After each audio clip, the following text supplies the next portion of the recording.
Alors Sonia, tu es maintenant en état amplifié de conscience et je te propose que l'on fasse une foire aux questions parce que lors des lives du jeudi soir, nous ne pouvons pas répondre à toutes les questions.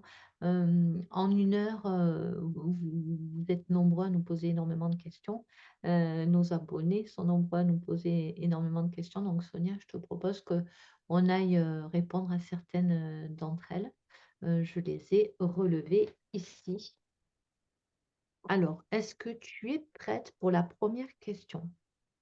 Oui, Alors, question de Lune. Doit-on rester en contact avec nos morts? Alors, toujours sans rien forcer, qu'est-ce qui vient, Sonia? déjà la question elle est formulée bizarrement. Doit-on? Là derrière, il y a comme quelque chose d'imposé alors qu'il n'y a rien d'imposé.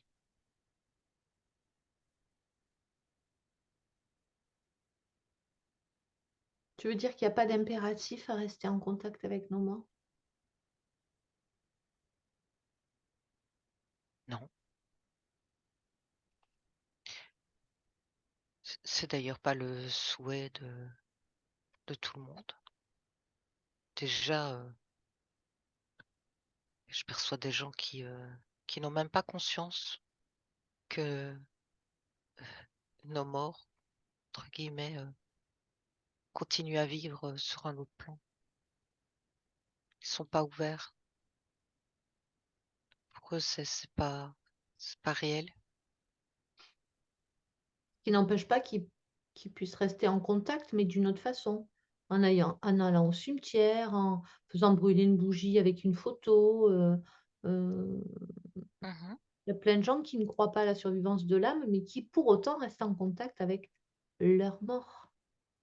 mhm. C'est ça, c'est plus par comme tu dis, des rituels, comme le rituel d'aller chaque année fleurir les tombes. Pour certains, oui, c'est très important parce que ça marque un temps de recueillement, mais pour d'autres, ça n'a aucune importance. En fait, vraiment, ça me dit que chacun le vit à sa manière, à son niveau, avec ses compréhensions, ses perceptions. Justement, moi, ce que j'entends, la question derrière, ce «doit-on rester en contact avec les morts?» moi, je comprends, c'est est-ce que c'est bénéfique pour eux, que l'on reste en contact avec eux? Heu, on peut, extrapoler. Est-ce que ça les dérange, quand un médium, rentre en contact avec eux? Est-ce que c'est important pour eux, pour leur «évolution» entre guillemets de l'autre côté, que l'on maintienne ce contact? Ou est-ce qu'au contraire, il vaut mieux pas? Je pense que moi, la question, je la comprends comme ça. Mhm, d'accord, c'est plus clair. Mais là, ce que je perçois, c'est que le monde de l'autre côté, il est quelque part tel qu'ici, c'est-à-dire que pour certains, le départ est facile, ils se coupent complètement du monde matériel et c'est comme si pour ces âmes, ils n'attendaient rien. Tout ça derrière eux, s'ils n'attendent pas il y a comme un grand détachement, voilà, c'est ce que je dirais, un grand détachement, s'ils les percevaient même pas. Et pour d'autres, je perçois un intérêt à ce que les amis, la famille, ils sont comme attentifs à tous ces rituels ou à ces pensées qui sont envoyées. Ils les captent et ils les prennent. Et pour le contact, tu parlais de contact médiumnique, ça me dit si il y a rien il y a pas de forcing en fait. L'âme, elle vient si elle le souhaite, puisque c'est un contact qui ne peut se vibrer que sur le cœur.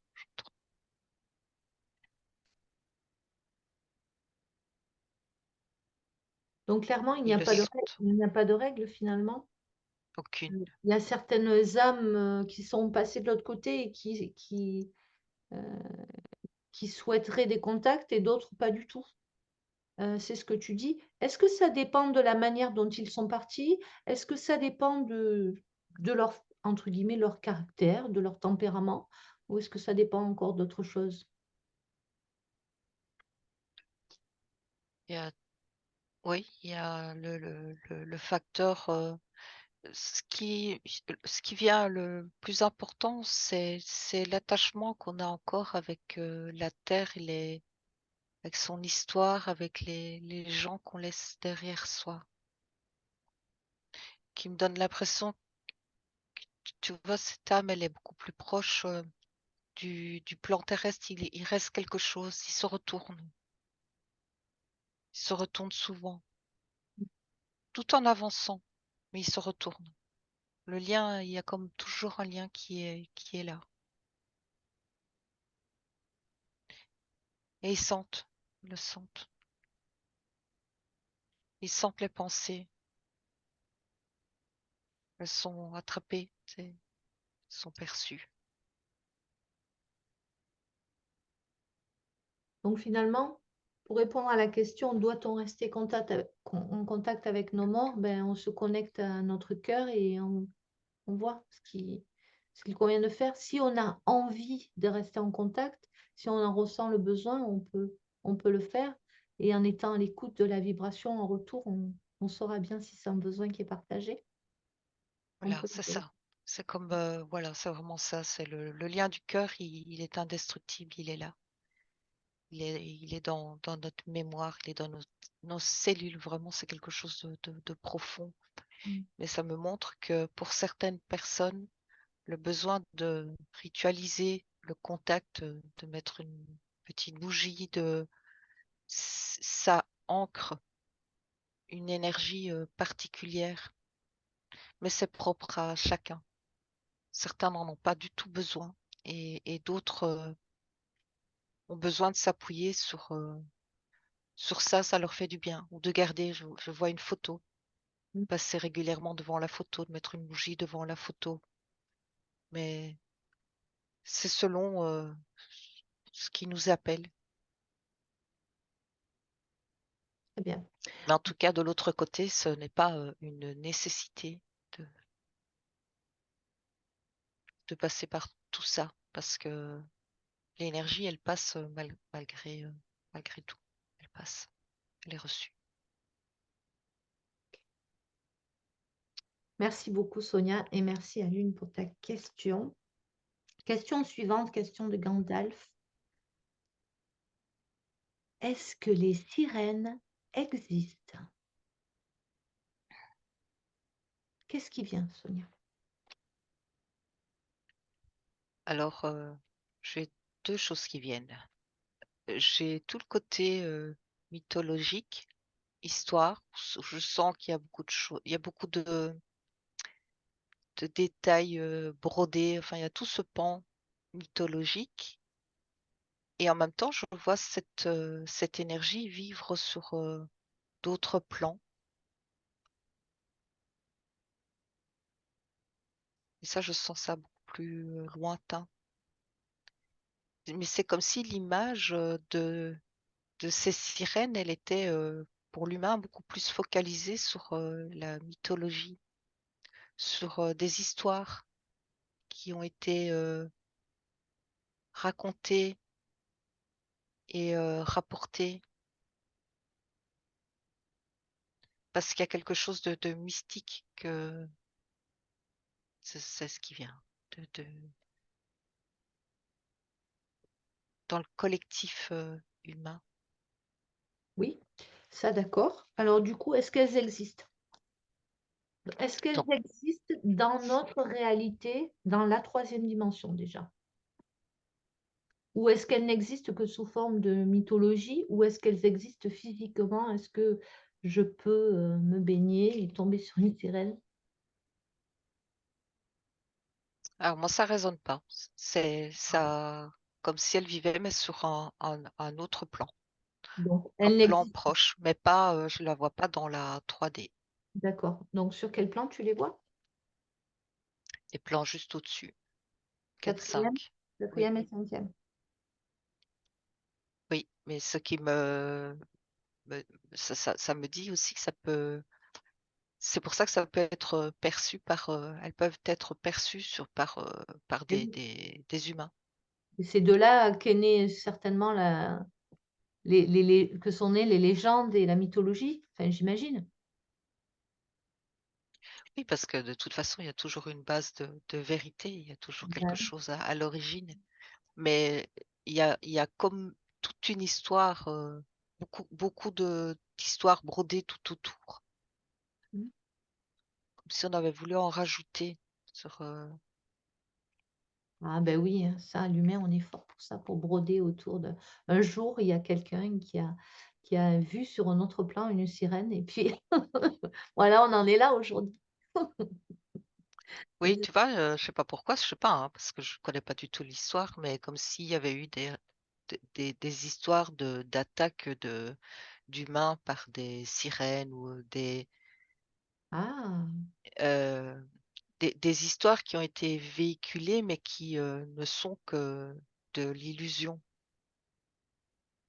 des légendes. mais des légendes, oui. Il y a une partie, un pan qui est faux, qui est juste de l'histoire. Mais il y a de toute façon une réalité de cette énergie, mais, Sirène. sur un autre plan, voilà. Très bien. Merci beaucoup Sonia et merci Gandalf pour ta question. Alors, ce sont les questions du chat, hein, que vous posez le jeudi soir sur le live donc ben, ce sont des questions, complètement, sur tous les sujets, hein, on passe d'un sujet à l'autre. Donc, Sonia, tu déconnectes des sirènes et maintenant, question de Anne. Sonia, on parle d'ailleurs, de plus en plus de sécheresse au mois de février, en France en tout cas, je ne sais pas ailleurs, mais, qu'est-ce qui se passe Sonia? Qu'est-ce que tu perçois toi?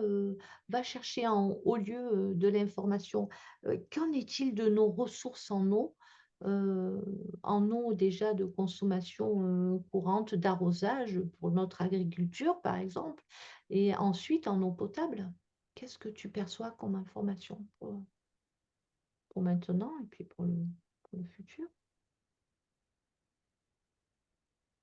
Je vois de l'eau, heu, comme déviée, com comme un chemin, mais qui prend, au lieu de prendre le chemin habituel, il prend un autre chemin. Mais je sens un mouvement, alors, un mouvement de terre même, un mouvement sous-marin, com c les plaques tectoniques. Il y a du mouvement, il y a beaucoup de mouvements qui peuvent provoquer des changements, des perturbations, mais il y a pas que ça. Donc il y a une réalité. Alors attends, je vais te poser une autre question parce que moi, il y a un truc qui m'est venu. Que j'ai trouvé flagrant quand j'ai vu cette histoire de sécheresse en février. Déjà, j'ai pas encore eu le temps de regarder, mais c'est peut-être pas la première fois qu'il y a des sécheresses en février.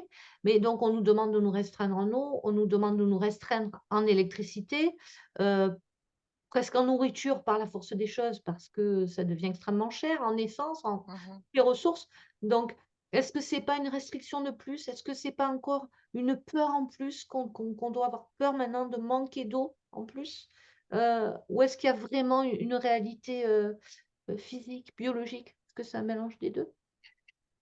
Il y a les 2. Il y a des modifications qui sont présentes, mais quand je te dis que je vois l'eau qui est déviée, ça me parle de volonté, je Ah, dirais comme, tu vois, tarir une source ou, de faire dévier l'eau pour qu'elle n'aille pas, arroser, les terres agricoles. Parce que là, c'est ce que je perçois. Il y a comme quelque chose qui est faussé. C'est pas, 100 naturel.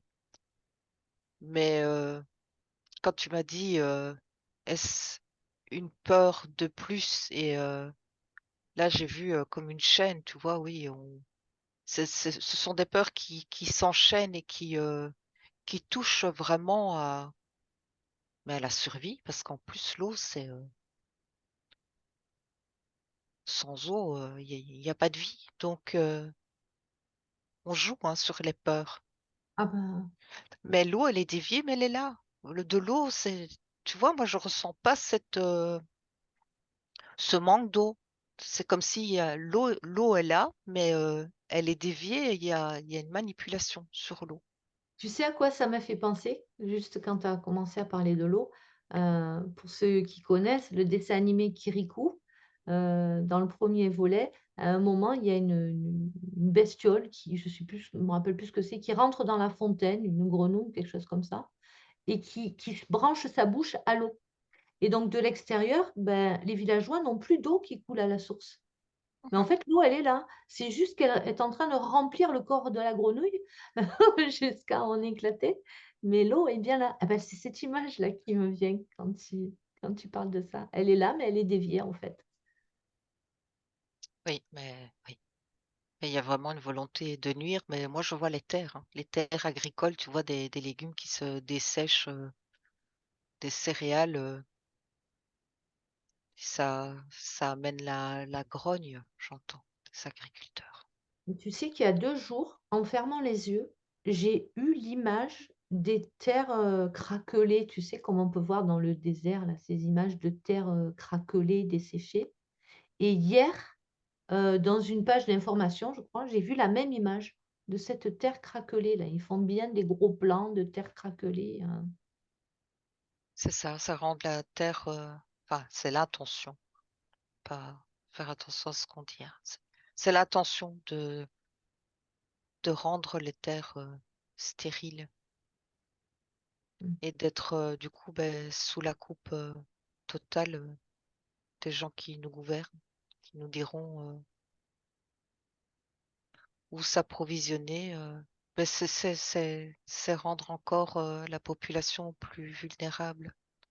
Est-ce que c'est encore relié aussi aux agriculteurs, au fait qu'il y en ait de moins en moins, qu'il y ait un taux de suicide extraordinaire, qu'ils s'en sortent plus, Est-ce que c'est comme tu dis encore une fois, ben, voilà, pour plus pouvoir fournir de nourriture, c'est quoi l'objet là? C'est d'appauvrir, c'est vraiment d'appauvrir. Pour qu'on Là, se je nourrisse, suis sur heu la France en particulier.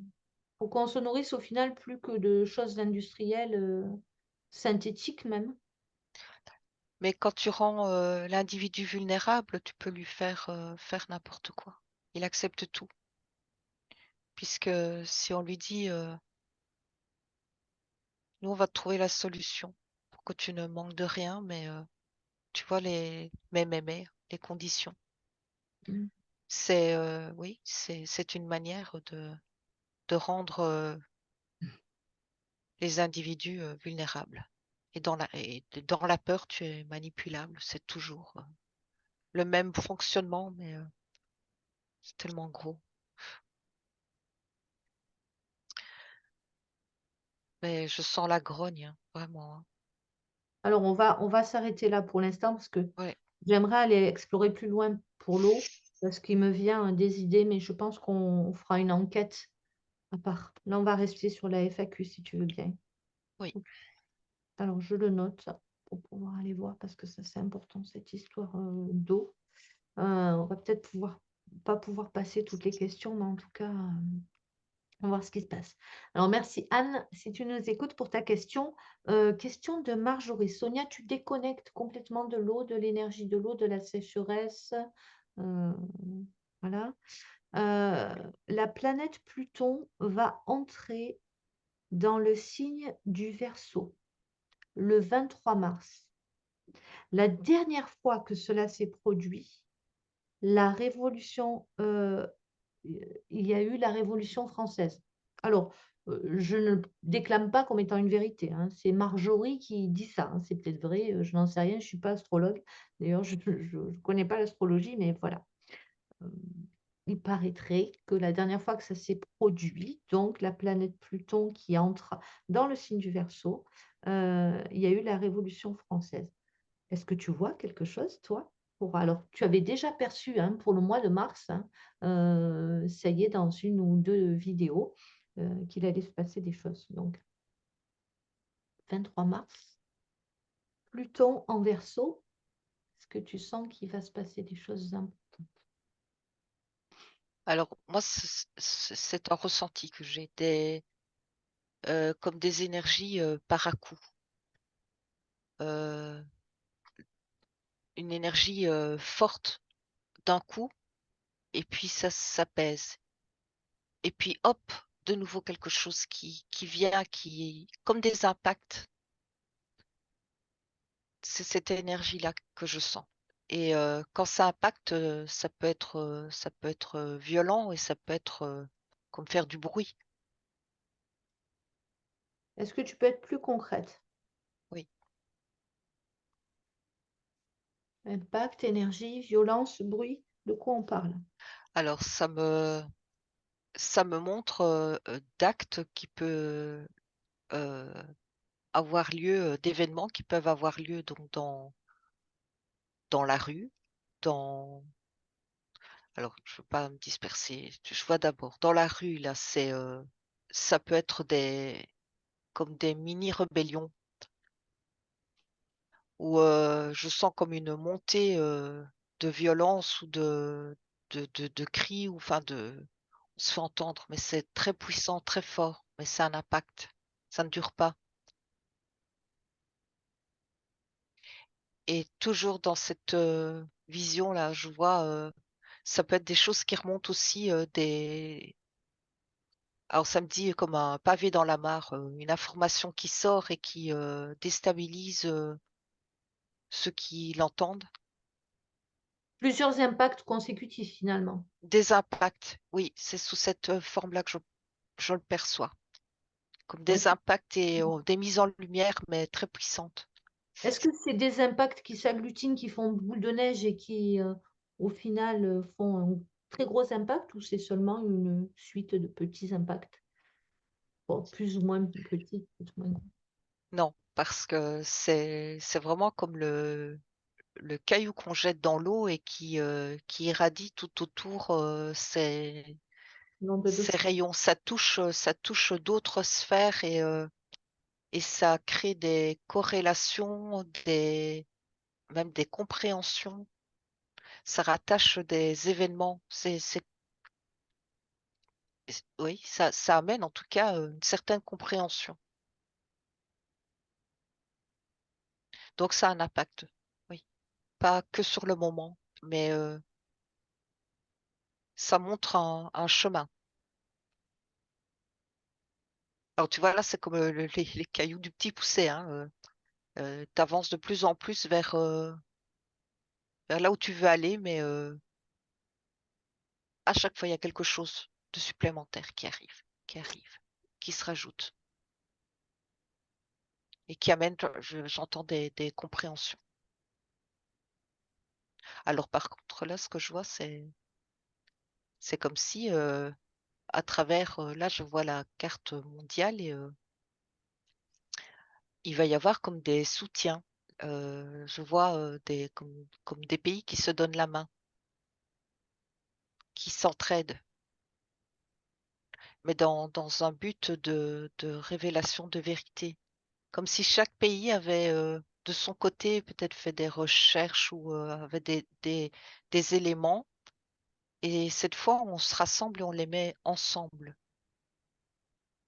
On forme, alors une image plus claire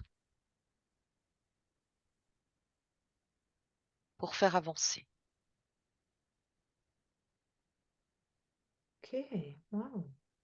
Oui, c'est beau. C'est oui, une autre image, hein, oui. Chaque pays a une pièce d'un puzzle et là, ça va reconstituer une image et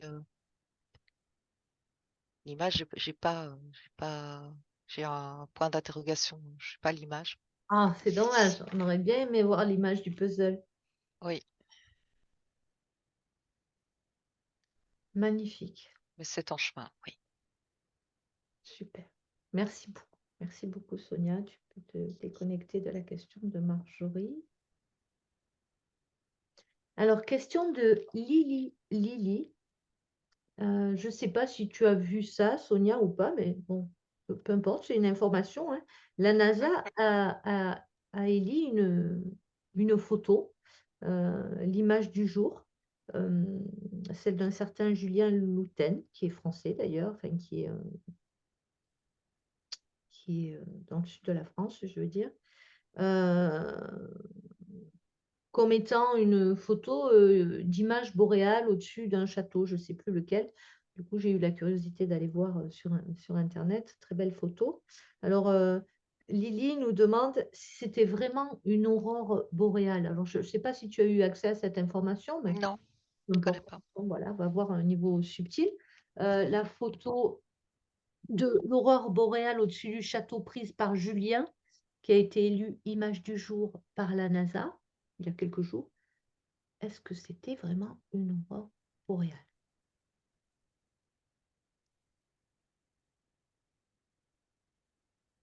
Moi, je vois, un dragon. OK, développe. Je vois plein de couleurs. C'est plus,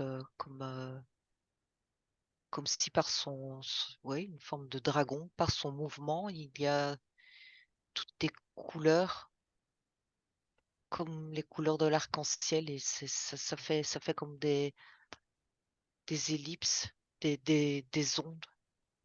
C'est ce que je vois. Comme si c'était même sa queue qui flotte Ouais, et pourquoi qui l'énergie? laisse, comme une empreinte. C'est surtout, pourquoi l'énergie du dragon? Pourquoi tu perçois l'énergie du dragon?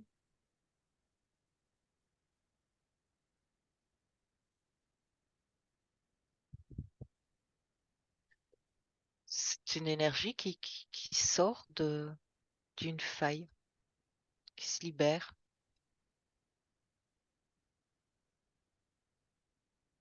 Moi, je vois une énergie qui, par tous ces mouvements qui nettoie, Ah! qui balaye. Je vois beaucoup de couleurs